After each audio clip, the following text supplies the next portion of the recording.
Everyone hates this coolant temp sensor. This is cake. This is a cake job. I shouldn't even have taken that off, but either way. Flathead. You hit it right there. You can come in through here. Just like that. Tap it with a hammer. Breaks it loose. Come in here just like this.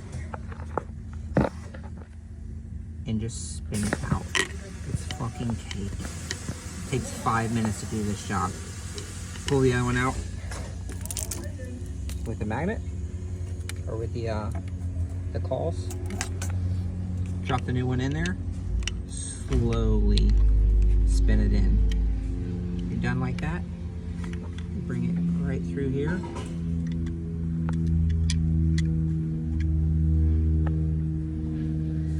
You tap it with a hammer. Boom. It's tight. Easy as that, boys. Go make that money.